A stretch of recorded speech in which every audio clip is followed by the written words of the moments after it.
지난번 그 남매 간첩 사건에 좀 이따 논의가 되겠습니다만은 그 여동생한테 김현희처럼 만들어주겠다. 그렇게 예전에 김현희를 만들었다는 의미가 지금 여기에 전제돼 있잖아요. 국정원이라고 내부 분열이 없겠습니까? 이런 것만 자꾸 시키고 그러니까 짜증나는 거예요. 내가 이런 거 하려고 학교 다녔냐. 그러니까 성의 없이 자꾸 하는 겁니다. 어제도 양비론, 오늘도 양비론, 소질관 하시는군요. 내일도 양비론. 그래서 그게 일종의 꼰대 기질인데요. 무슨 대통령 업무가 자기 부친 유지를 계승하는 게 대통령 업무입니까? 그러면 궁정동에 다녀간 200명 젊은 여자들은 다 박근혜 대통령 새엄마입니까?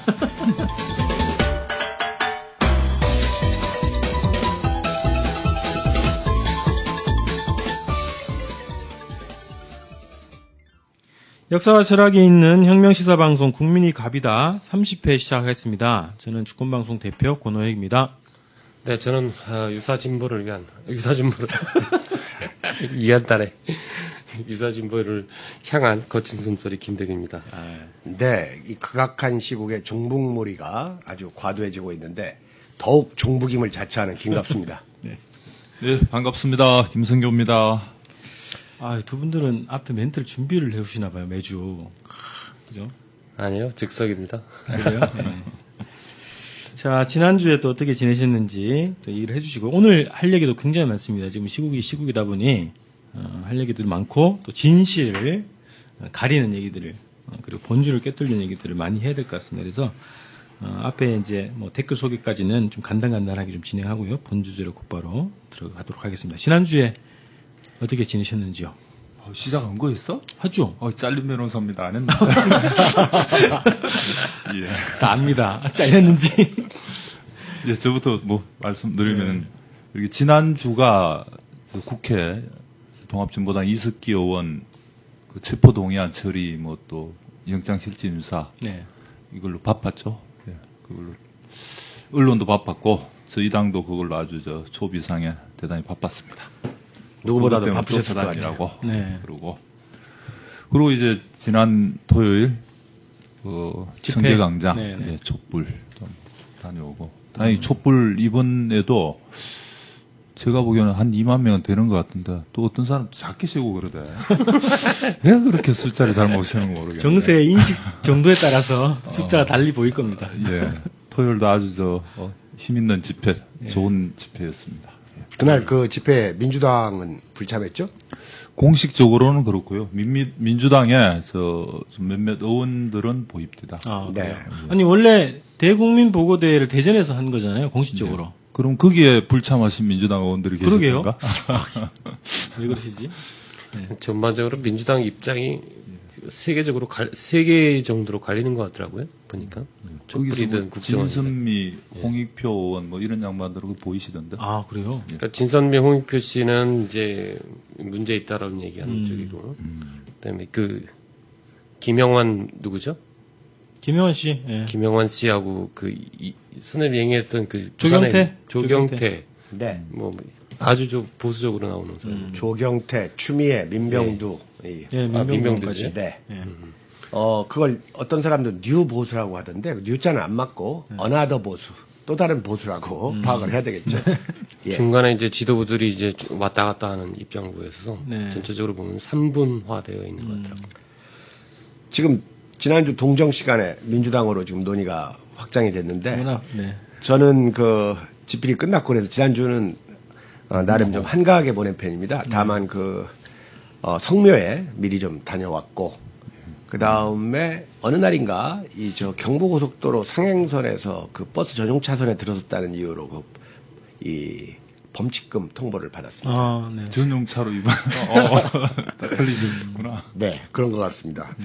아니 책 두 권 준비하셨던 거. 네, 두 권 다 출판사에 출판사에서 지금 작업하고 있고 하나는 표지가 나와 있고 그 다음에 이제 그 다음 것은 또 작업 중인 걸로 알고 있습니다. 축하드립니다. 언제쯤이면 그 책을 9월 중순 하순 사이에서 추석 연휴가 있으니까요. 추석 이후에 보겠네요. 출판사하고 상의해서 하겠습니다. 교수님은 주말에 주례 갔다 왔다고 얘기를 페이스북에도 올렸는데 다들 주례. 벌써 주례를 하는 게 이제 일반적인 반응이었습니다. 그 주례를 하시다가 그 신부하고 눈이 마주쳤다고. 예, 맞습니다. 그때 뭐라고 하셨습니까? 뭐 혹시 신부는 주례를 사랑하는가? 뭐 이렇게 얘기 안 했습니까?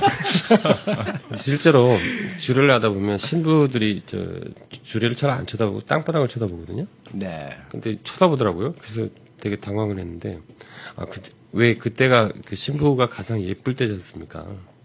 그렇죠. 이 세상에서 보통. 가장 예쁠 때고, 그것을 이제 정면으로 이렇게 쳐다보는 사람, 위치가 이제 주례인데, 안 그래도 김갑수 선생님이 나는 왜 주례를 안 서는가? 주례를 서면 신부는 주례를 사랑하는가? 물을 거라서 못 쓴다라고 얘기를 하셨는데, 실제로 그럴 수도 있겠다는 생각이 그 자리에서 들었습니다. 근데 그것은 그냥 표면상 이유고, 저는 왜 주례를 안 서냐면 저한테 주례에 서달라고 하는 사람이 없습니다.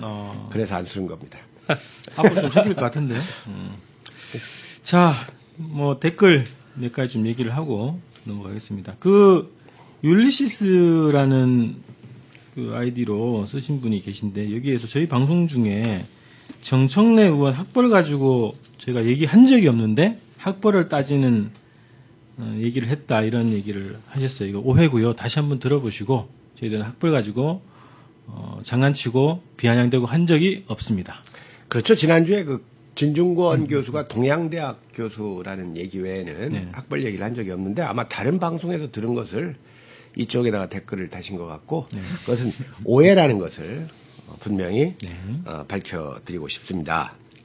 그 다음에 좀 재미난 댓글을 제가 읽어봤는데, 제가 여러 번에 걸쳐서 이 진중권 씨를 비난함에도 불구하고 진중권 씨는 아무런 대꾸도 안 한다. 진중권 씨가 김갑수 무시하는 거 아니냐, 이런 식의 댓글이 있었어요. 맞는 얘기일 거예요. 진중권 씨야 뭐 저보다 훨씬 유명한 사람이고, 저는 덜 유명하니까 대꾸를 안 할 수도 있고, 또 이제 뭐 극히 일부 저의 비판과 비난이 너무 정확하고 팩트니까 그거 반박해봐야 본인이 손해니까 또 안 하는 수도 있다. 이런 생각을 잠깐 해봤습니다. 네. 진중권 씨 관련 진은숙 씨 네. 그 관련한 댓글이 있는데, 이거 사실관계만 간단하게 정리를 하고 다른 주제로 넘어가도록 하겠습니다. 지금 이거 논의가 약간 우리들의 논점하고 벗어나고는 있지만, 네네. 사실 이런 댓글은 대단히 의미 있는 댓글입니다. 왜냐하면 많은 분들이 오해를 하고 있는 사항을 고쳐줄 수 있는 댓글이에요. 예전에 진중권 씨가 서울시향의 편법 운영을 지적하는 작가 김상수 선생의 글을 아주 표독스럽게 비난한 네. 적이 있다. 그래서 알고 봤더니 진중권 씨의 누나 두 분이 서울시향에 관련이 돼 있더라. 뭐 큰 누나라는 분은 서울시향 홍보직에 있고, 작은 누나는 독일에 살면서 서울시향의 전속 작곡가로 있더라. 이런 말을 했죠. 그런데 지금 이 댓글이 좀 깁니다만은, 이런 댓글은 예전 논란이 있을 때 이 클래식 사이트에서 무수하게 나왔던 댓글입니다. 그러나 아무래도 우리 주권방송 청취자분들은 서양음악계하고 관련이 좀 적다고 보아서 제가 좀 해명을 하겠습니다. 이 진중권 씨의 누나 진은숙 씨가 작곡가로서 한국에서 어떻게 공부를 했고 독일에서 어떤 활동을 하며 그녀가 어떤 상을 받았는지 잘 압니다. 저도. 네. 그런데 이제 이 댓글을 쓰신 분은 진은숙 씨가 윤희상 씨 다음으로 아주 위대한 작곡가인데 그 정도 대우도 못하느냐, 이런 말을 했어요. 사실 이거하고는 아무런 논의가 없는 겁니다. 저 같으면, 내가 진중권이라면 서울시향을 비판했고 내 누나 두 분이 서울시향과 관련된다면 저는 아무런 말도 안 하겠습니다. 그걸 얘기한 거예요. 그 다음에 이 댓글을 다신 분은 진은숙 씨가 무조건 아주 훌륭한 작곡가라고 하는데, 그건 관점에 따라 다를 수가 있습니다. 저는 개인적으로 윤희상이라는 작곡가의 음악에 대해서도 판단은 보류하고 있습니다. 그분이 받은 어떠한 시대적 탄압, 이거에 대해서는 충분히 공감하지만, 그런데 지금 진은숙 씨가 독일에서 어떤 상을 받았는지 제가 잘 안다고 했잖아요. 서양에서 어떤 상을 받으면 무조건 훌륭한 작곡가입니까? 오바마 같은 사람도 노벨 평화상 받고, 조선 침략을 조장했던 시어도어 루즈벨트도 노벨 평화상 받았고, 이 유럽의 파시스트의 1인자 문학평론가 에즈라 파운드도 미국에서 볼링겐상을 받았습니다. 이런 사대주의부터 없어져야 돼요. 그다음 또 이 글 쓴 사람은 마치 이렇게 이 급료를 받는 것이 개인적이고 사적인 것이냐 하고 있는데 이거 다 서울 시민들이 내는 세금으로 그렇죠. 나가는 돈입니다. 세금으로 나가는 돈이고 서울에 체류하지도 않는 전속 작곡가에게 1억씩이나 돈을 준다는 것은 1억이면 우리나라 중소도시 오케스트라 지휘자의 연봉입니다. 그리고 정명훈의 연봉이 우리나라 대도시 오케스트라 지휘자의 연봉보다 4배 내지 6배 높습니다. 그러니까 이런 것들은 따로 논의해야 할 사항이에요. 자기가 보기에 진우숙이 훌륭한 거하고 내가 보기에 또는 민중들이 보기에는 다를 수가 있습니다. 그리고 이게 다 세금으로 집행되는 거예요.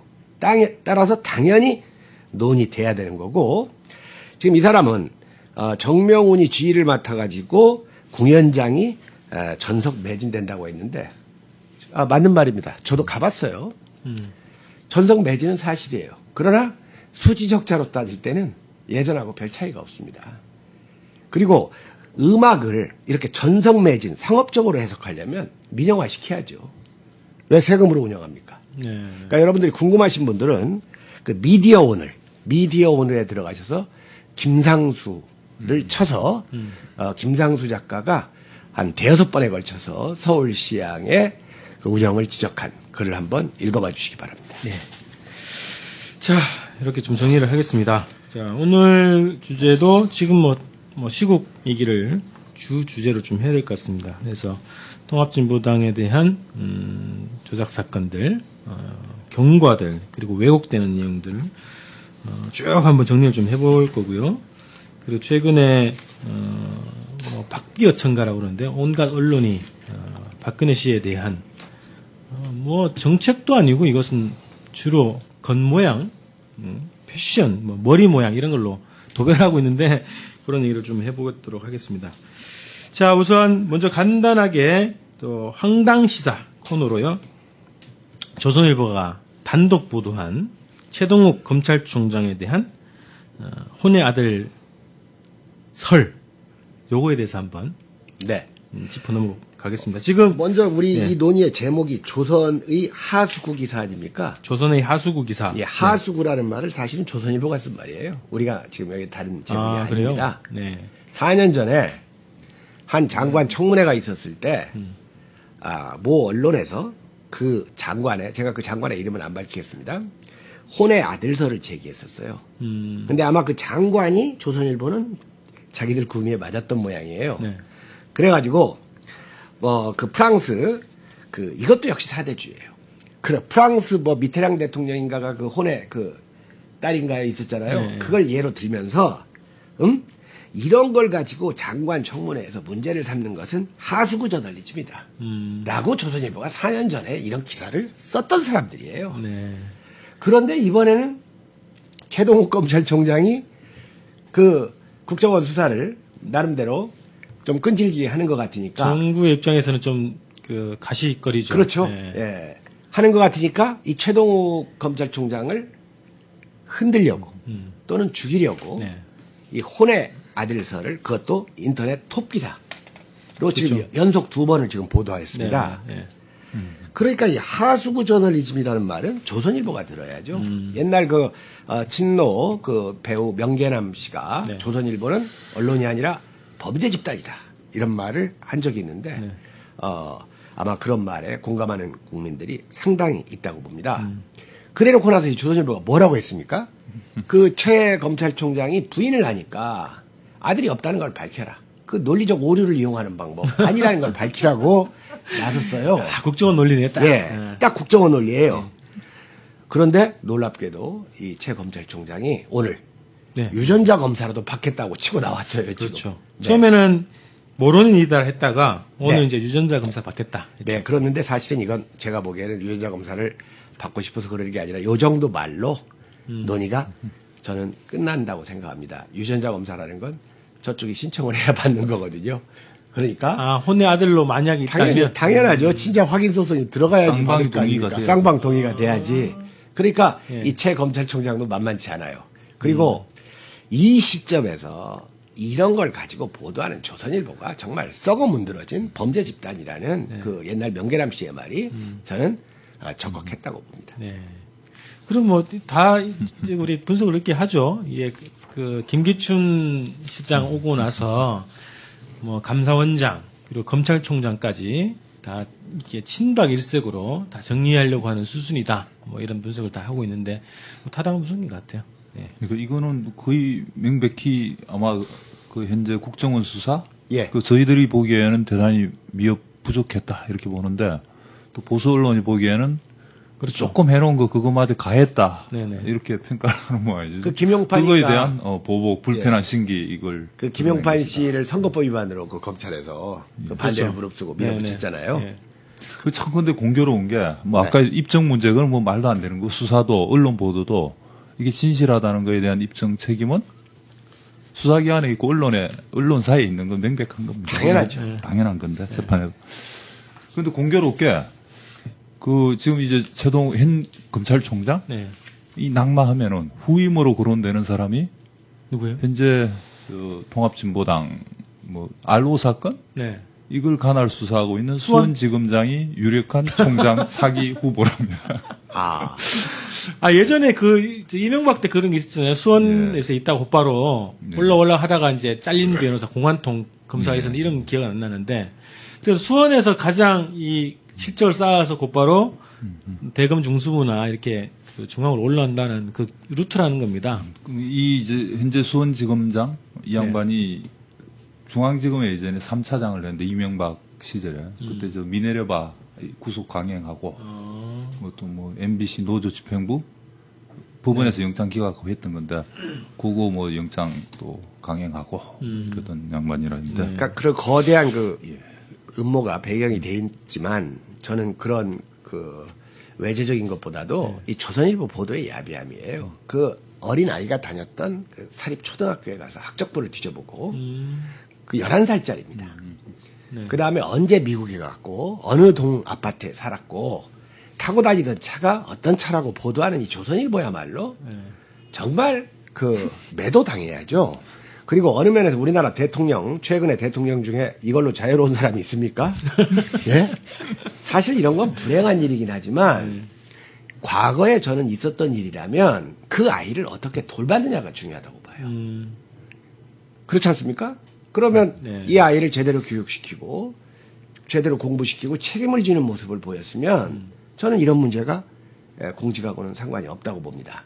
문제는 속된 말로 까질러 놓고 아무 책임도 안 지는 부인으로 일관하는 그 이회수라는 작가 그런 유형이 나는 더 큰 문제라고 봐요. 어떻게 책임을 지느냐. 전 이게 더 중요하다고 봅니다. 이것도 이제 국정원의 마수가 개입된 걸로 충분히 보여줍니다.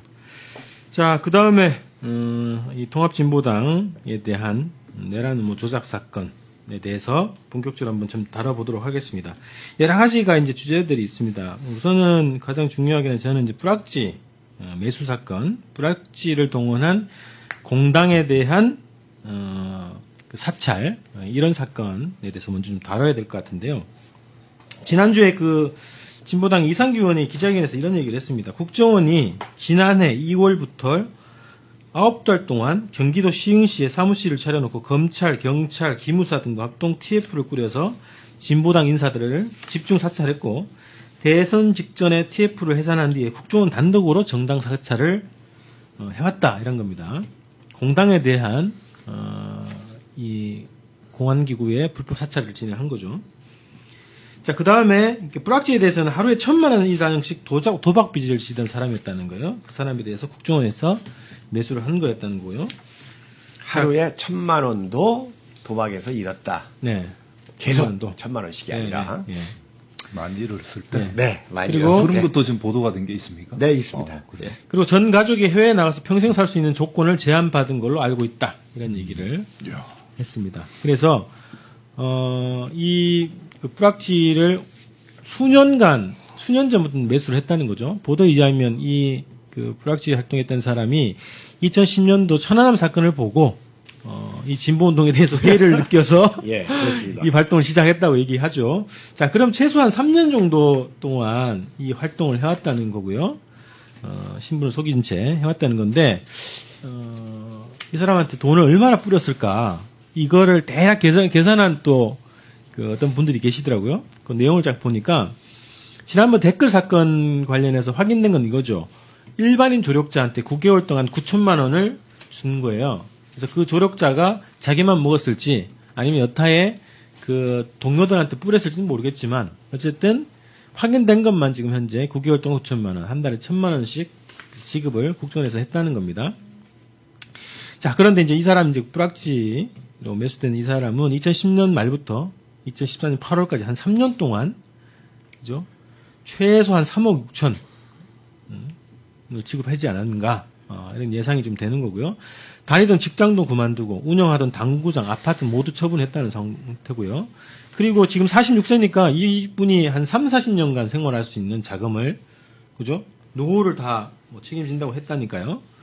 그렇게 좀 따져보면 돈이 엄청나다는 거죠. 대략 17억에서 한 23억 정도 그 월급까지 계산해보면 그 정도 나올지 않을까 하는 거고요. 또 하나는 이 사건 터지고 나서 뉴질랜드 이민설이 있었습니다.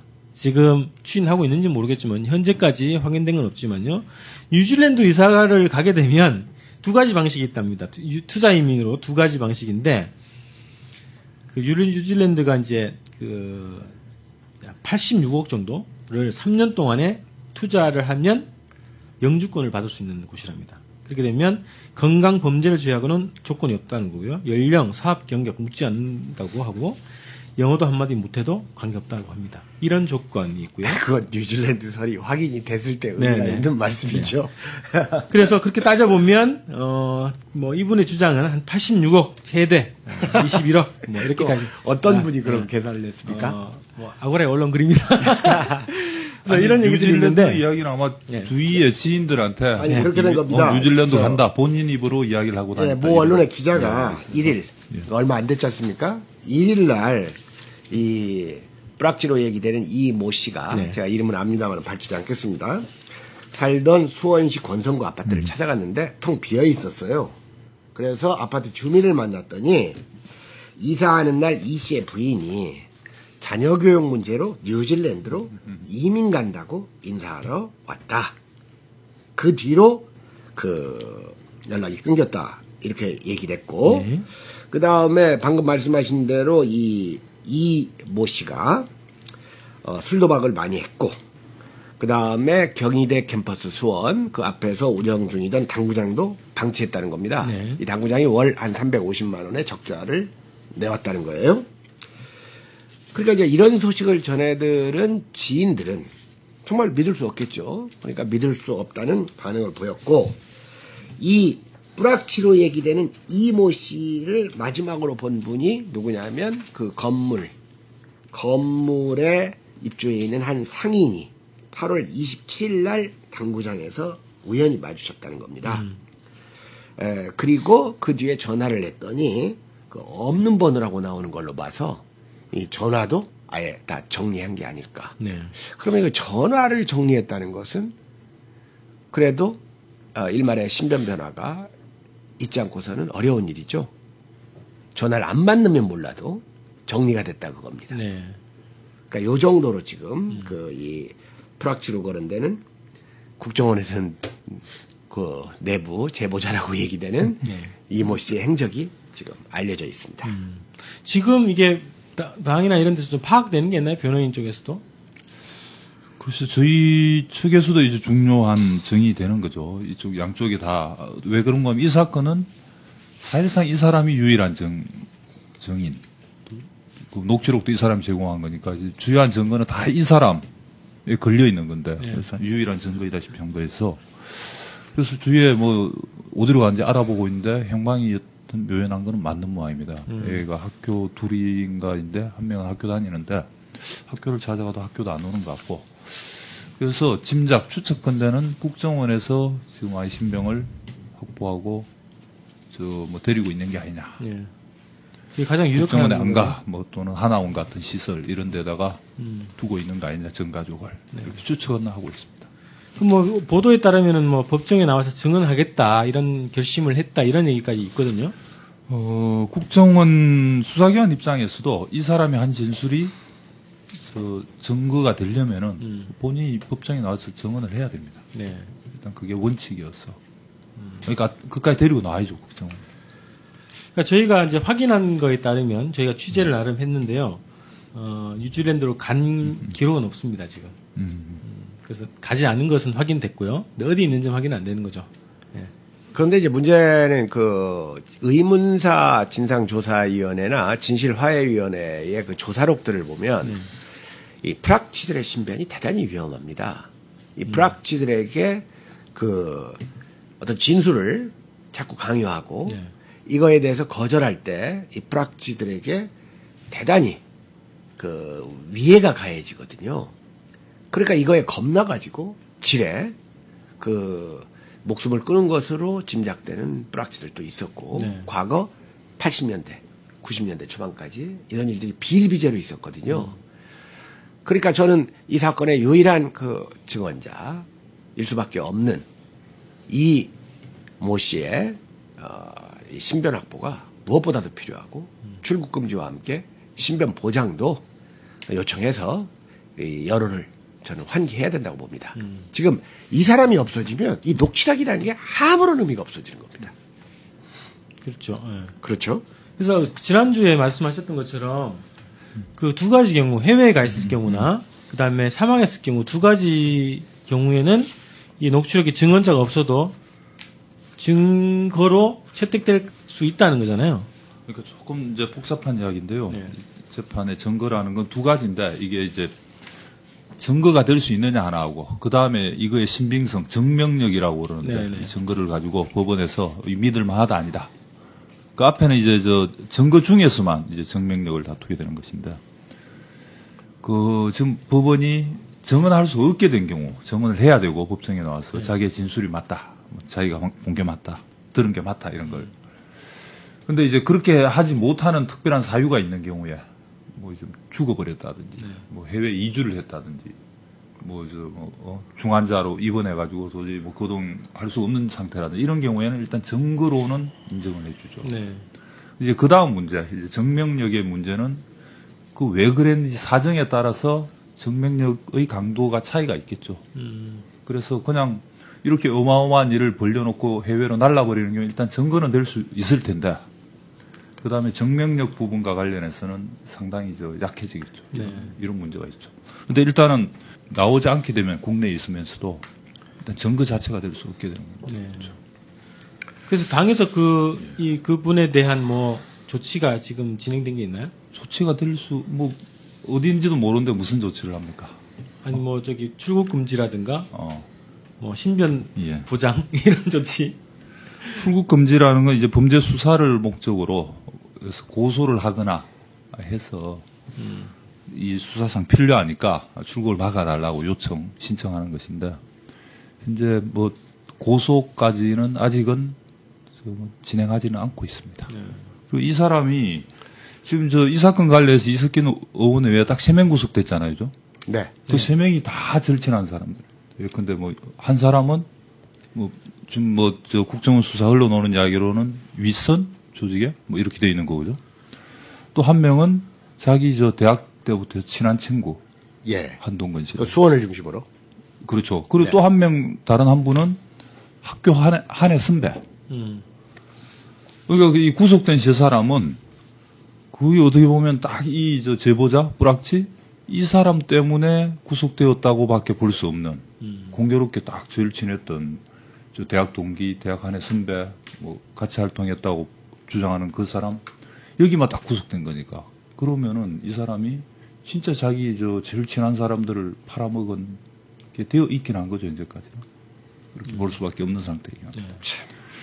나머지 불구속자들과 관련해서는 잘 활동을 같이 안 했는가, 잘 몰라서 그러는가, 구체적 진술이 없는 것 같기도 하고요. 자, 그럼 지금 그 구속 수사를 받는 분 중에 이제 이석기 의원 같은 경우에는 앞으로 이제 절차가 어떻게 되고 그 과정이 어떻게 되는 거죠? 일단 국정원 수사가 이제 앞으로 8, 9일 정도 남았죠? 기한이. 그렇습니다. 9월 5일 날 구속영장이 집행돼서 구속되었기 때문에 국정원에서 10일 최대 현재 상태에서는 그리고 검찰로 넘어가서는 최대 20일. 20일까지. 그러니까 합은 최대 30일이 되는 거죠. 네. 그래서 9월 달은 30일까지 있기 때문에 검찰이 기소할 수 있는 시한은 아무리 늘려도 10월 4일 뭐 이렇게 된다 볼 수 있겠죠. 그럼 10월 중에 곧바로 재판이 열리는 아니죠. 건가요? 10월 기소가 4일 되면. 아마 그러면 뭐 10월 초 9월 말 정도 기소될 거다 이렇게 보면은 네. 10월 중에 잡히겠죠. 보통 요즘 기소되고 나면 뭐 특별한 사건 아니면은 한 3주? 한 2주. 요즘 좀 네. 빨라졌습니다. 네. 2주 전으로 첫 재판이 잡히는데.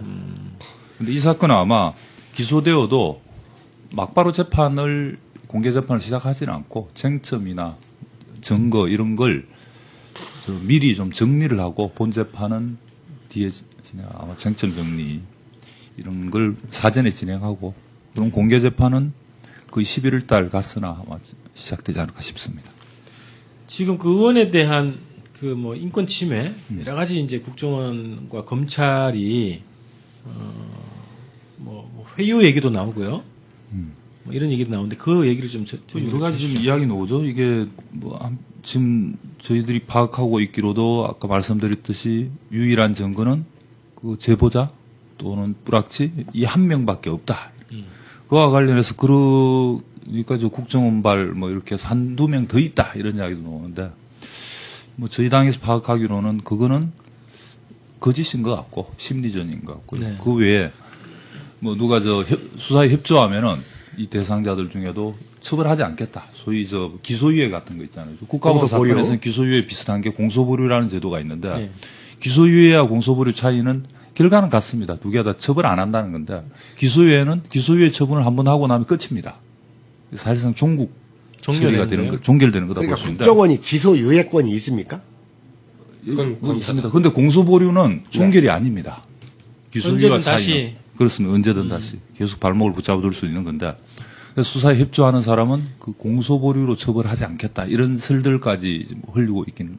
지금 구속자들한테 그러니까 그런 공소보류를 검찰에 품신하겠다는 얘기죠. 자기들이 공소보류 결정을 내릴 수는 그렇죠. 없잖아요. 모든 거는 그거는 최종 처분은 다 검찰에서 하는 그렇죠. 거죠. 수사권밖에 없으니까. 그러니까 자기들 입에서 검찰을 자기 멋대로 주무르고 있다는 그 전제가 되어 있지 않으면 안 되고 지난번 그 남매 간첩 사건에 좀 이따 논의가 되겠습니다만은 그 여동생한테 김현희처럼 만들어주겠다.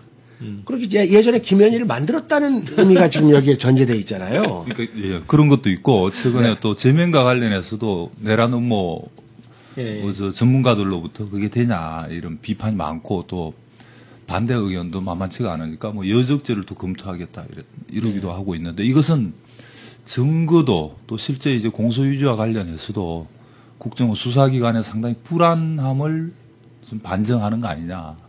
이게 제대로 유지가 될 것이냐와 관련해서 상당히 저 국정원 수사기관 입장에서도 지금 자신을 못하고 있는 상태 아니냐 싶습니다. 그래서 제가 뭐 보도를 딱 보니까 구속자들에 대해서 누군지 모르지만 그렇게 공소보류라는 걸 회유를 하고 있었다는 거잖아요. 회유 제안을 했다는 거죠. 지금 그런 거기 확인된 게 있고 예. 또 하나는 이석기 의원의 독방이죠. 지금 서울구치소에 있는 거 아닙니까? 독방에다 CCTV 설치했다가 그 무슨 근거로 그렇게 하는 거죠? 개인 글쎄요. 그 독방에다 CCTV를 설치했다가 철거했다고 하는데 그거는 좀 가도한 거고 어떻게 사생활침해 명령 헌법 위반이라고 봐야 되겠죠. 아니 거기까지 CCTV를 설치한다는 거는 정말 가도한 것이죠. 기본권 침해 정도를 뭐 넘어선 것이다 이렇게 보여지는데. 자, 지금 국정원이 그것만이 아니고 지금 또 아예 면회도 일체 지금 제한을 시켜놨거든요. 그리고 이석기 의원 같은 경우는 변호사들 외에는 어느 누구도 좀 못 만나게 만들어놨습니다. 네. 지금 국정원이 허겁지겁되고 있다는 것이 여실히 드러나는 게 처음에는 내란 예비 음모라고 했다가 예비자를 뺐죠. 그 다음에는 무슨 내란 선동 혐의로 또 선동자를 넣었죠. 그랬다가 안 되니까 갑자기 여적죄라고 했단 말입니다. 여적죄라는 건 이건 외환이죠, 변호사님. 예. 그러면 만약 여기에 여적죄까지 적용할 경우에는 이 내란과 외환을 동시에 다루는 이건 세기의 재판이 돼야 되는 겁니다. 그리고 그 외환이라는 건 거의 사형 정도의 그 형량이 있는 것으로 알고 있는데 여적죄라는 거는 사형밖에 없습니다. 그죠, 사형밖에는 없죠. 그러니까 이 국정원 사람들이 뭘 몰라도 한참 모르고 갖다 붙이는 거예요. 지금 실수했기 때문에 실수한 사람들은 그 실수를 만회하기 위해서 더 큰 실수를 하게 되는 거고, 그러니까 이 통합진보당이나 그 다음에 또 통합진보당이 아니더라도 이 국정원의 해체가 근무라고 생각하는 사람들은 이 국정원을 자꾸 더 실수하게 만들어야 돼요. 네, 그래서 아주 말 그대로 정원 본색을 드러내도록 해야 됩니다. 지금 계속 실수하고 있지 않습니까? 네. 자, 그래서 또 많이 보이는 수를 계속 내고 있어가지고, 그래서 촛불이 흔들리지 않는 것 같다. 그런 생각 들고요. 아까 이제 여적죄 얘기를 하셨는데, 지금 아까 뭐 얘기를 하려고 했는데, 그 여적죄라는 것에 뭐 법률적 내용이 어떻게 되는 거죠? 적국과 합세해서 네. 대한민국이 항적하는 경우라고 되어 있는 거죠. 규정은 딱 그렇게 되어 있습니다. 그러니까 쉽게 얘기하면 간단하게 일본 자위대 끌고 와가지고 박근혜 정권 무너뜨리려고 저 전쟁 일으켰다는 거 그런 게 여적죄입니다. 네. 근데 아주 간단하게 얘기하면 근데 이게 이제 저 해석상 이제 국가가 돼야 되거든요. 상대가 거기에다 이제 적국, 항적 이런 개념이 있어서 교전 상태에 있는 적국을 또 전제로 합니다. 일반적으로. 그래서 지금 북한이 이제 국가냐, 뭐 이게 지금 국가보안 적용안에서 논란이 되고. 법률상에는 반국가단체죠. 그거에 대해 좀 휴전 상태이긴 한데 이게 교전 상태까지 되는 거냐. 근데 일반적 학자들은 또 교전 상태는 아니다라고 보거든요. 지금 교전 상태 아니잖아요. 네.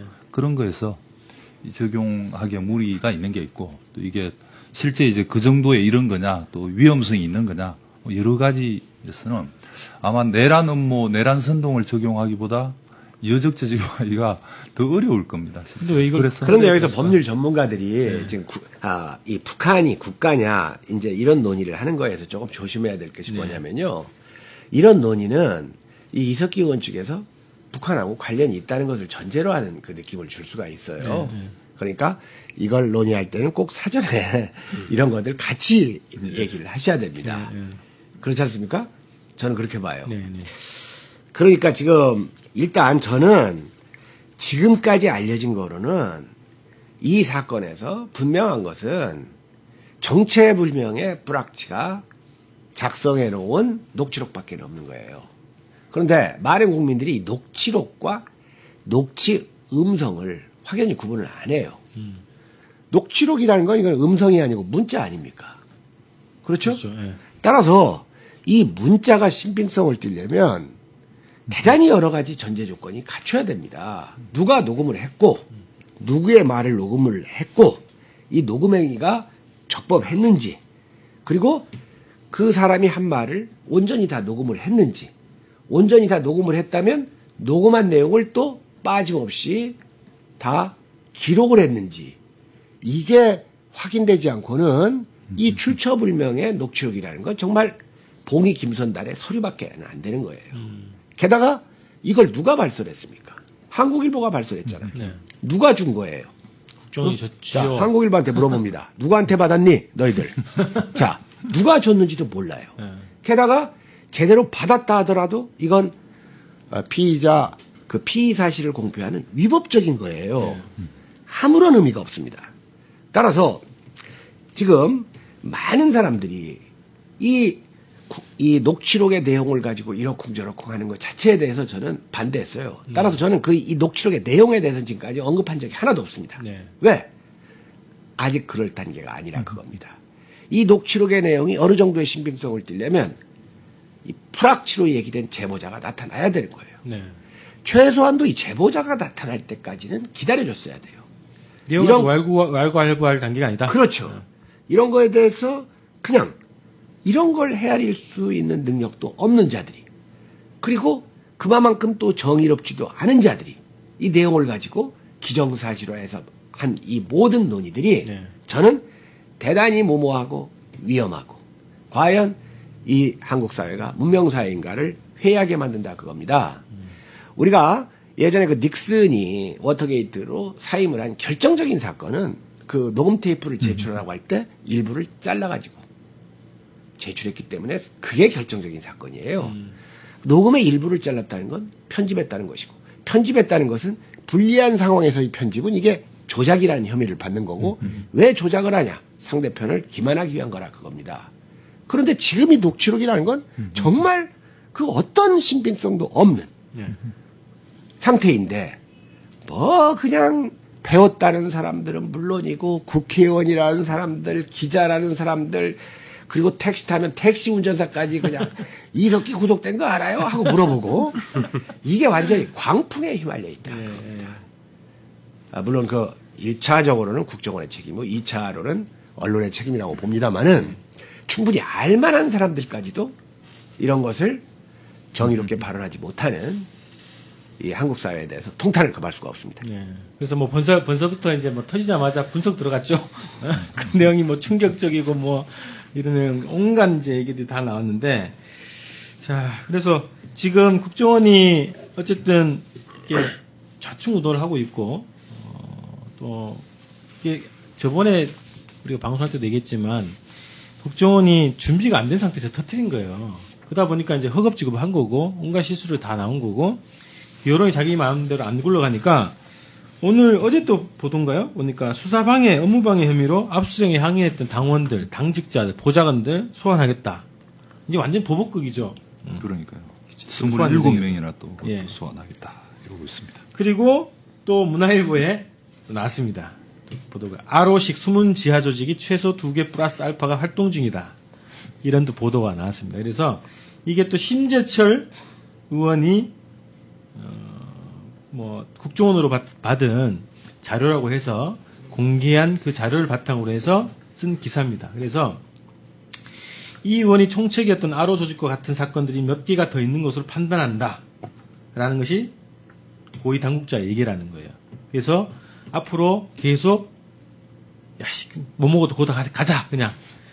그래서 그 조작을 조작으로 덮는 방식으로 갈 것이라는 것이 충분히 지금 예상되는 그런 거죠. 그래서 지금 한국진보연대, 민권연대, 한국청년연대, 한대련 등등이 지금 압수수색을 할 것이다라는 얘기들이 지금 흘러나오고 있는 그런 상황입니다.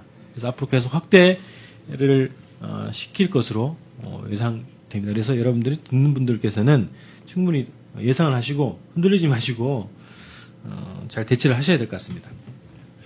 녹취록과 관련해서 이게 아직 뭐 확인된 게 아니다. 그러니까 지금은 그걸 가지고 왈가왈부할 때가 아니다. 이렇게 김갑수 선생님께서 좀 정리를 해주셨는데 그래도 이거 하나만 좀 말씀을 드려야 될 것 같은 게 이게 8월 28일 날 수요일 날 압수수색이 있었고 그리고 이틀 후 8월 30일 한국일보에 요약 녹취록이라고 해요. 거기에는 전문 뭐 이렇게 나왔었잖아요.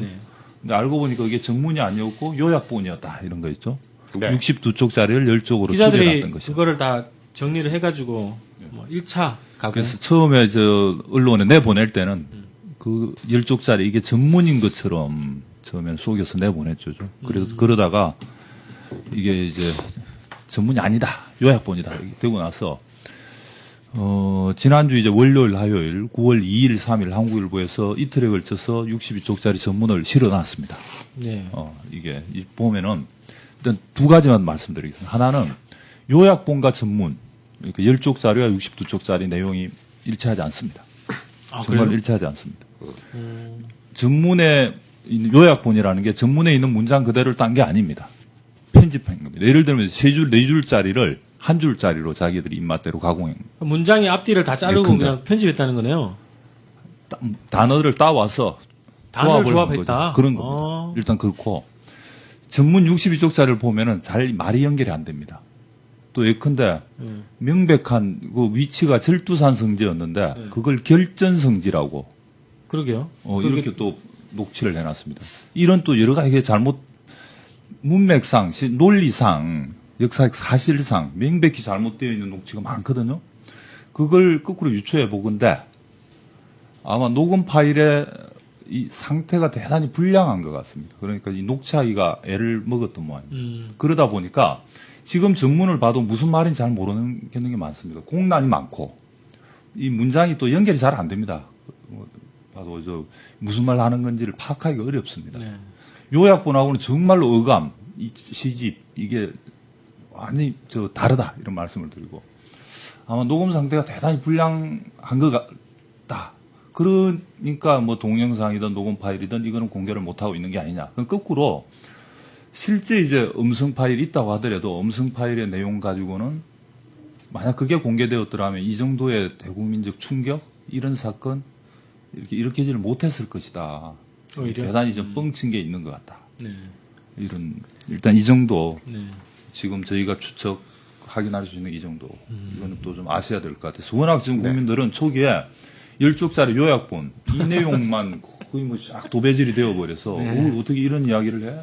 예, 그러니까 그 녹취록의 내용이 그 문맥 연결도 안 되고 문법이나 어법이 어긋나는 이유는 방금 변호사님 말씀대로 음성 파일의 그 상태 문제도 있겠지만 그 정상적인 그 말들을 그 내란으로 엮으려니까 여기저기서 뽑아가지고 단어를 그거 문제 그렇게 될 경우에는 문장 만들기가 사실은 굉장히 어렵습니다. 왜냐하면 잘못된 문장을 고치는 것도 어려운데 제대로 된 문장을 뽑아가지고 엮으려면 그 아주 문장력이 대단해야 돼요. 근데 그걸 무리해서 엮으려고 하다 보니까 문맥도 안 맞고 어법도 안 맞고 이럴 거 아닙니까? 그러니까 요런 정도 그 녹취록의 그 불량성 이런 걸 말하는 건 좋은데 거기서 얘기된 뭐 총기가 어떻고 뭐가 어떻고 이런 것까지 구체적으로 논박할 필요는 저는 아직은 없다고 봅니다. 최소한도 뿌락치가 나타난 다음에 해도 늦지 않다. 저는 이런 생각을 가지고 있죠. 네, 그렇습니다. 자, 뿌락치가 저도 이제 학생운동할 때 많이 봤거든요. 또 그것 때문에 또 사건이 커지기도 하고 그랬는데 뿌락치를 봤어? 그럼요. 뿌락치도 보고 뿌락치인 줄 알고. 그렇죠. 다 뿌락치가 여러 가지가 있어요. 둘 다 A는 뿌락치고 B는 안 뿌락치인데 네가 뿌락치인 줄을 이쪽이 안다는 것을 이쪽도 알고 있는 경우도 있고 서로 모르고 있는 경우도 있고 아주 복잡합니다. 네, 하여튼 이게 쉽지는 않은데 어쨌든 확인된 것들을 좀 경험한 적도 있는데요. 자, 이 뿌락치의 또 역사, 뿌락치가 또 어떻게 작용을 해왔는지 한번 정리를 한번 해볼 때가 됐습니다. 네. 이 프락치라는 말이 이제 영어에서는 이제 프락션 또는 프락터라는 말이 있습니다. 네. 그거에 이제 러시아식 발음이 이제 프락치 또는 프락티아라고 하는데, 그게 이제 많은 변형돼서 부르는 말 같습니다. 제가 그 독일에서는 이제 그 원내 대표를 이제 프락션스 그 대표라고 하는데요. 원내 대표를 프락션스 포지센더라고 하는데. 그 표현을 처음 볼 때 깜짝 놀랐습니다. 프락치란 말에 너무 익숙하다 보니까 프락치 대표란 뜻 아닙니까, 그죠? 그래서 이게 한나라당 이제 프락치 대표는 누구냐면 이제 최경환이고 민주당 전병헌이라는 뜻인데, 우리 이제 이런 본래 의도라기보다는 이제 전도된 의미로 많이 사용되고 있죠. 그래서 일반적인 용례는 이제 우리나라에서는 이제 끈앞풀 또는 정보원이라는 것인데. 구체적으로 이제 80년대 그 군사정권, 특히 전두환 노태우 시절에 대학가에서 잠입해서 정보 수집을 하던 사람, 또는 원래 이제 운동을 하던 사람들인데 그 삼천교육대라든가 또는 녹화 사업을 통해서 변절을 해서 그 정보를 제공해오던 사람을 이제 프락치라고 부르는 것 같습니다. 근데 이 프락치의 의미는 정확하게 이제 밖에서 이렇게 투입된 사람이 있고 내부에서 변절한 사람이 있고 또 변절의 동기도 이제 다양해서 일률적으로 적용하기는 좀 어려울 것 같고요. 가장 유명한 프락치 사건이 이제 최근 들어서는 이제 유시민 씨가 관련됐던 이제 서울대 프락치 사건 또는 서울대 린치 사건이 있죠. 그 이후에 이제 프락치라는 용어들이 이제 그런 의미로 많이 쓰였습니다. 정보기관이나 경찰이 대학가에 심어둔 정보원 또는 그 끈앞풀로 이해하는 것이 이제 일반적인 의미로 쓰여지고 있습니다. 근데 원래 이제 역사적 기원을 따져가면 이제 그 1950년대 국회 프락치 사건이 있고요. 그리고 이런 프락치를 활용했던 것은 1950년대 한국전쟁 때 그 CIA 중앙정보부 미국의 CIA들이 다양한 그 프락치들을 활용해서 이제 적국의 이제 정보 교란이라든가 이런 것을 수행했다고 이제 유엔 사령부를 지은 그 이시오 씨의 책에 보면 잘 나옵니다. 그래서 그 흔히 말하는 더러운 전쟁이라고 하는데요. 그런 부분을 CIA가 했고 그 위로 올라가면 우리 여기 나라와 관련돼서는 이제 일본 사람들이 특히 20년대 30년대 사회주의자 전향시키는 작업들을 많이 했고요. 그때 이제 이런 변절한 사회주의자들 중에서 일부를 이제 끈앞으로 활용했던 것인데 어떻게 보면 민생단 사건도 그런 프락치 사건이 확대된 내부의 요인과 결합을 해서 확대된 사건이라고 볼 수 있는데 이 프락치들 특히 이제 당신 같은 경우는 이제 양심의 자유를 되게 그 다음에 국가기관이 인권을 해하면서 이제 그 프락치로 사용하는 아주 하지 말아야 될 사건들이었죠. 그래서 이제 이 프락치라는 것들이 이제 정보기관들이 자기가 협력자라고 하는데 문제는 이런 프락치들이 대단히 비인권적인 또 기본권을 침해하는 면서 사용되면서 이제 윤리적 비난을 많이 받아왔는데 그래서 그 현재 프락치 국정원 프락치 사건도 그렇게 국가기관으로서 할 수 없는 기본권 또는 매수 이런 것을 통해서 실시했기 때문에 비난을 받고 있다고 봅니다. 그러니까 실제로 이 프락치 사건에는 그 경우가 그 여러 가지가 있어요. 방금 그 유시민 씨 얘기를 했는데 그 유시민 씨 그 사건은 실제로 프락치가 있었어요. 실제로 프락치가 있었고 그 프락치를 학생들이 이제 그 약간의 그 폭력을 가하는 마당에서 사실 유시민 씨는 폭력을 가하지는 않은 걸로 제가 알고 있어요. 예. 그런데 그때 경찰에서 유시민을 엮어내자 해가지고 엮은 거예요. 그래서 유시민 씨가 유죄 판결도 받고 한 걸로 알고 있습니다. 저는 이 사건에서 중요한 게 뭐냐. 이 뿌락치로 한번 몰기 시작하면 관련되면 천하의 유시민 같은 사람도 다 엮이는 게 이게 무서운 사건이라 그겁니다. 그걸 알 수가 있어요. 그 다음 두 번째로 방금 말씀하신 국회 뿌락치 사건은 이건 경우가 다릅니다. 이건 뿌락치가 아닌데 이승만 정부가 북한의 뿌락치라고 몰고 간 사건이에요. 그러니까 이건 경우가 다릅니다. 김학수 국회 부의장을 비롯한 13명의 의원이 그 당시에 말하자면 요즘에 통합진보당과 같은 주장을 했던 사람들이에요. 그렇지 않습니까? 그러니까 이 13명을 북한과 밀통하고 있는 뿌락치라고 이승만 정부가 몰아붙인 거니까 지금 이 사건하고 비슷한 겁니다. 이건 정북물이에요. 그래서 저도 찾아보니까 그 국회 뿌락치 사건의 핵심 증인이 북한의 특수공작원 정재한이라는 여자인데요. 네, 그렇습니다. 이 여자가 그 음부에다가 암호문을 넣어서 월북하다 체포됐는데 이제 관련 국회의원들을 불었다는 얘기죠. 핵심적인 증인인데, 근데 이제 이 재판이 진행되다가 겨울에 덜커덕 사형을 당해서 죽어버립니다. 그리고 또 이 여자 음부에서 발견됐다는 제 자료들이 대략적으로 이제 암호 해표 등인데 대략 40쪽에서 50쪽에 달하는 장문의 문건이라는 겁니다. 근데 이제 그래서 미국 그 대사관 직원이 어떤 조선 여자들이 40페이지에서 50페이지를 음부에다 종이를 집어넣고 다니냐고 문제를 제기했는 사건인데. 그러니까 사실은 이 여자분이 나중에 최종적으로 신원 확인 안 됐어요. 있는지조차도 확인 안 됐고. 아무튼 뭐 지금 말씀하신 대로 음부를 이용해 가지고 음모를 꾸민 셈이 됐는데 다들 그 어감들이 좀 특이하네요. 예. 그래서 얘기 자체가 안 되고 덜커덕 죽어버리고 핵심 증인이 없어져 버리고 그래서 오제도가 뭐 증거가 있는데 무슨 증인이 필요하냐? 응? 이런 얘기를 했고요. 실제적으로 이제 담당 경찰관의 수살기도 이제 인용을 해서 썼는데 거기 보면 뭐 이게 이거 수살기도 조작될 가능성이 있는데 뭐 남의 유부녀의 속옷까지 벗겨보았다는 죄로 인사 책임할 것을 각오하고 최후의 수단으로 치마를 벗으라고 하였다. 정은 한참이나 어물어물 하더니 하는 수 없이 치마를 벗어 책상 위에 놓는다. 치마를 책상 위에 놓으려고 허리를 굽힐 때 어디선지 부스럭하고 종이 소리가 났다. 그게 이제 40페이지, 50페이지짜리가 나왔다는 얘기입니다. 거기서 부스럭 소리가 났다. 그러니까 결정적으로 이제 이 국회의원들 멀쩡한 국회의원들을 엮는데 이 여자가 그 증거로 사용이 됐는데 이 여자가 없는 인물이에요. 사실은 가공의 인물. 가공 인물입니다. 그러니까 당시에 그 미 대사관 문정관으로 근무했던 핸더슨이 이 사건을 조사 방청한 결과 정재한이라는 인물은 존재하지 않는다는 결론을 내렸다라고 발언을 했거든요. 네. 그러니까 이거야말로 정말 요즘 사건하고 어느 면에서 일맥상통합니다. 딱 비슷하네요, 거의. 그죠? 그래서 결론은 어떻게 됐어요? 그 해당 다 국회의원들은? 유죄 판결을 받았어요, 재판에서. 다 유죄 판결을 유죄 받았는데, 이제 제가 지금 말씀드리겠습니다. 유죄 판결을 받아가지고 서대문 형무소에 다 수감이 됐어요. 예.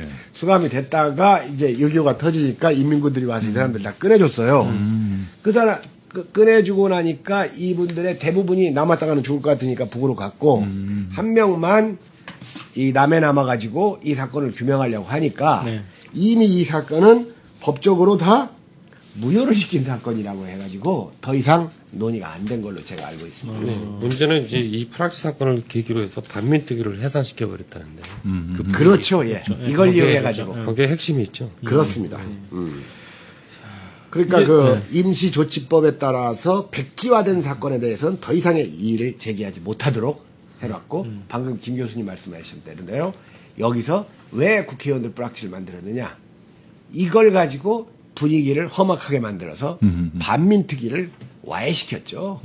그 반민특위의 말하자면 경찰들, 노덕소리 같은 애들, 네네. 이런 애들 해가지고 그 반민특위 간부들까지 다 무릎을 꿇리고 총구 앞에서 그리고 이승만이 결정적으로 지원을 하고 이런 사건이었죠. 또 그 분위기 연장 속에서 이제 구 선생이 안두희의 총탄에 맞아서 돌아가셨죠. 네. 그래서 이제 이런 맥과시즘의 광풍이 정적의 제거와 그리고 자기 편을 보호하는, 그래서 반민특위를 해산하는 결과로 이어졌다는 것에서, 그래서 어떤 의미에서는 누구도 이제 이 통합진보당의 핵심을 죽일 수도 있다, 암살할 수도 있다, 김구처럼. 그렇게 최소한 뭐 정치적 생명, 그죠? 최소한이죠. 그거는. 직접적으로. 네. 그리고 90년대 또 그런 거 있지 않습니까? 그 안기부죠, 90년대 안기부가 북에서 내려온 공자원이라고 하는 거를 만들어가지고 곳곳에 돌아다니면서 진보 인사들 만나서 뭐 북에서 왔다 이렇게 얘기를 해서 접근을 하고, 뭐 80에 무슨 이선실 할머니라고 뭐 그런 것도 있었고, 김동식 사건 뭐 이런 것도 있었잖아요. 그죠? 사실 이게 노출되지 않은 사건까지 합치면 숱하죠. 왜냐하면 노출된 것만 해도 지금 수를 헤아리기가 어려울 정도로 많죠. 네. 자, 그래서 저는 그렇게 생각합니다. 국정원, 안기부, 중앙정보부터 시작한 조작기관들의 말은 콩으로 매주를 쓴다 해도 믿으면 안 된다. 100% 믿으면 안 된다. 0.1%라도 약간 의심을 하고 고개를 갸우뚱거리는 순간 말려든다. 이런 관점을 가져야겠다 생각이 듭니다. 콩으로 매주를 쓴다고 해도요. 네. 전 처음에 홍어라고 들어가지고 갑자기 일베처럼 왜 발언을 하나. 네. 자, 우리 그 1부 마지막에 엽기 시사 하나 딱 하고 곧바로 또 2부 또 이 주제를 가지고 계속 이어가도록 하겠습니다. 자, 여러분들 며칠인가요? 한 이틀 정도 전인가요? 자, 동아일보 보도를 보신 분들이 있을 텐데, 동아일보가 이게 그 일간지인지 아니면 무슨 뭐 주부 생활 뭐 이런, 그죠? 잡지인지 잘. 그렇게 말씀하죠. 네. 주부생활 쪽에서 또 서운하니까. 그런가요? 네. 여성동화라고 있어요. 여성동화요? 예. 뭔지 잘 모르겠는데 하여튼 박근혜 씨의 패션에 대해서 아주 전면으로 화보까지 실어서, 문제는 조선과 중앙은 안 실었다는데 문제가 있어요. 그렇죠. 동아일보가 이렇게 앞장서고 있는데 이 문제에 대해서 한번. 쾌도남마도 동화방송. 쾌도 남마요? 예. 그 이상한. 채널 A. 채널 A. 네. 예. 아주 동화가 아주 좀. 네. 동아일보가 무슨 그래도 조선일보 같은 경우는 거기 조중동 중에서도 텁이라고 조중심을 지켜서 패션으로 도배질하지 않거든요. 근데 거의 동아일보 같은 경우는 사진으로 때립니다. 사진으로. 그래서 기사가 없어요. 기사가. 그죠? 이걸 또 다음날 경향신문도 실었어요. 아 그래요? 예. 그 네 개 신문에서 일면에 그 사진을 크게 실었습니다. 지금 그 러시아에 가서 G20 회의하고 베트남 그 순방하는 얘기를 그 시기 때 다룬 그 보도죠. 베트남 패션쇼에 네. 그 박근혜 대통령이 이제 한복을 입고 등장을 했잖아요. 네, 네. 그러니까 이제 동아일보가 7일치 토요판 신문에 박근혜 패션 프로젝트라는 제목의 네, 기획 맞습니다. 기사를 네. 커버 스토리로 실었습니다. 1면부터 4면까지 할애해가지고 그 전날 그 러시아 그 상페데르스부르크 옛날 레닌그라드죠. 여기에서 열린 그 정상회의에 참석한 그 박근혜 씨의 모습을 박근혜 패션 정치라고 라는 제목으로 싣고 네. 여성 정치인에게 옷차림은 정치의 일부분이다. 아, 그래? 이런 말을 했어요. 이런 것 자체가 지금 이 박근혜라는 인물을 공식적으로 안대하고 여성으로 보는 이 원래 이 남자 중에서 좀 심하게 얘기하면 찌질이 같은 놈들일수록 모든 여자를 그냥 아무 자리에서나 여자를 의식해요. 이건 반대도 마찬가지입니다. 여자도. 네.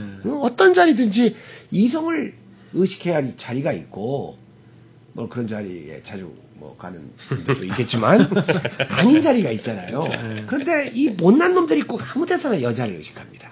그래서 행동이 부자연스러워지고 옷이야 남녀 다 똑같이 중요한 거 아닙니까? 그리고 특히 이렇게 화면을 받는 그리고 대중 앞에 노출되는 정치인들이 옷의 중요성을 간과할 수는 없어요.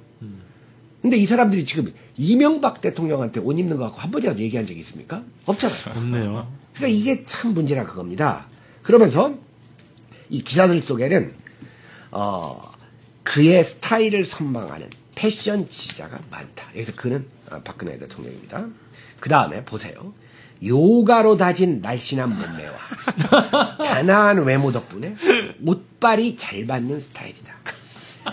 이건 옷도 모르고 정치도 모르고 몸매도 모르는 기사가 쓰지 않으면 이런 말 쓸 수가 없는 겁니다. 네? 그 다음에 때와 장소, 목적과 상대에 따라 옷의 색상을 골라 정치적 메시지를 극대화하는 대표적인 정치인이다. 이런 식으로 지금 말 그대로 근거 없는 칭찬을 줄줄이 이었습니다. 네. 그랬다가 조금 이제 자기 나름대로 비판도 한답시고 한편으로는 재킷에만 힘을 준 나머지 바지나 구두는 늘 같은 스타일이다. 원래 이 구두라는 것은 같은 스타일로 신는 거예요. 그게 정상적인 신발입니다. 그리고 헤어스타일도 마찬가지예요. 이 여자들 무슨 일 있을 때마다 헤어스타일 바꾸잖아요. 그거 이상한 겁니다. 그렇죠. 왜 털 가지고 장난합니까 사람이. 그냥 그대로 그대로 자연스럽게 해야죠. 네. 그래놓고 나서 80년대 여대 동창의 모습을 연상했다. 지금 이 동아일보 포함해서 흔히 말하는 그 입진보들이 툭하면 80년대 옛날이라고 그러잖아요. 지금 이 사람들은 무슨 기술의 진보를 시대의 진보로 착각하고 있는 사람들이에요. 그래서 툭하면 낡았다고 합니다. 우리나라의 분단 체제가 해체됐습니까? 늘 전쟁의 위험은 여전히 따르고 있는데 툭하면 무슨 골방 진보, 낡은 진보 그렇죠. 이런 식으로 말하는 것 자체가 지금 얄팍한 세계관을 그대로 드러내는 거예요. 그러나 저는 이번 베트남 사건에서 가장 큰 문제는 박근혜 대통령한테 있다고 봐요. 이 박근혜 대통령이 베트남 가서 뭐라고 했는지 아세요? 그 베트남 여자들 많이 와가지고 한국 남자하고 결혼을 하잖아요. 그걸 가지고 한국과 베트남은 사돈의 나라다. 이런 말을 했어요. 가슴 아픈 건데. 그러게 말입니다. 그러면 궁정동에 다녀간 200명 젊은 여자들은 다 박근혜 대통령 새엄마입니까? 말도 안 되는 걸 가지고 인척관계를 맺으려고 하면 곤란하죠. 이런 말밖에는 못 듣죠, 저한테. 그렇잖아요. 그렇죠. 맞아. 이것은 여기에는 역사적 애환도 있고 굴곡도 있고 정말 그 박근혜 대통령이 역사를 알고 그렇다면 조심스럽게 접근해야 된다. 게다가 베트남 파병을 누가 했습니까? 자기 아버지가 시켰잖아요. 그렇죠. 용병 아니었습니까? 이런 역사적 인식이 있지 않고서는 조심스럽게 얘기해야 될 것을 사돈의 나라다. 경박하기 짝이 없는 발언이죠. 저는 그것도 준비된 말이라고 봅니다. 네네, 그렇겠죠. 준비는 했겠죠. 그래서 더 위험하다는 거죠. 어떻게 그런 말을 거르지 않고. 이번에는 저 베트남 가서는 베트남어로 안 하셨어? 거기까지는 안 하신 것 같아요. 베트남어는 5개국어에 포함되지 않습니다. 러시아에서 러시아어로 한 거요? 아니요. 거기서 안 했어요. 그 부분은 5개국어라는 게 한국어를 포함해서 그러고요. 사실은 4개국어죠. 4개국어인데 이게 또 4대주의가 있어가지고 선진국, 또 힘이 센 나라어를 하죠. 아니, 어쨌든 이게 패션 이걸 강조하는 게 그 기자들이 알고 있어요. 이 박근혜 씨가 사진빨 그리고 어떤 그 팜플렛에 자기가 멋있게 나오는 거에 아주 민감하고 거기에 신경을 많이 쓴다는 걸 기자들이 아는 거예요. 저도 그래서 오늘 여자 교수님한테 들었는데, 이제 그 옷을 새롭게 입고 나와서 옷 얘기가 나와서 옷 얘기를 했는데, 그 나경원 씨가 박근혜 씨하고 그때 같이 나란히 사진 찍힌 적이 있었다고 하더라고요. 예. 그 사진을 보면 피부톤이 두 사람이 완전히 다르다는 게 명확하게 드러났대요. 나경원 씨는 1억 썼고 여기는 1억 안 썼고 그런 건가요? 피부 톤. 색깔이 완전히 다르답니다. 나이가 차이가 있어서 그런 거예요. 나이 차이가 한 20살 나잖아. 포토샵을 하더라도 한 사람이 있으면 포토샵을 하기 쉬운데 두 사람이 있으면 한 사람만 포토샵을 할 수가 없답니다. 그러다 보니까 박근혜 씨의 나름 이제 얼굴이 대조되는 얼굴이 특히 젊은 사람들 얼굴이 그대로 드러나는 데다가 나경원은 허리가 꼬추 세워가지고 이렇게 키가 커 보이는데 이 양반은 고기가 약간 우정합니다. 그 자세가. 그게 그대로 사진에서 드러나다 해서 대단히 분노했다고 얘기를 박근혜 씨가 저한테 얘기를 하더라고요. 앞으로 니랑 안 찍어 이런 거 있어. 그래서 보통 이제 뒤에 쓰지 않습니까? 앞에 이렇게. 그런데 나경원 씨가 나란히 쓴 사진이 한 번 있었습니다. 그렇게 말씀하시면 또 나경원은 뭐 좀 난 거 있습니까? 참나. 나경원 송영 전 사진 보셨어요? 못 봤어요. 송영 얼굴이요? 송영 전 비포 애프터 있지 않습니까? 그거 한번 보세요. 그리고 지금 여기서 이런 논의는 약간 본질에서 벗어납니다. 이렇게 되면 나경원이 좀 낫다는 걸로 되니까 그만 참고 이런 논의 자체가 저는 안 맞다고 봐요. 하다 보니까 막 쭉 빨려 들어갔어요. 이런 자, 1부 이렇게 마치고요. 2부에서 다시 뵙겠습니다. 대통령도 있고 장관도 있고 경찰, 검찰, 국회의원 다 있어도 모두 다 을입니다. 이 나라의 진짜 주인 국민이 답입니다.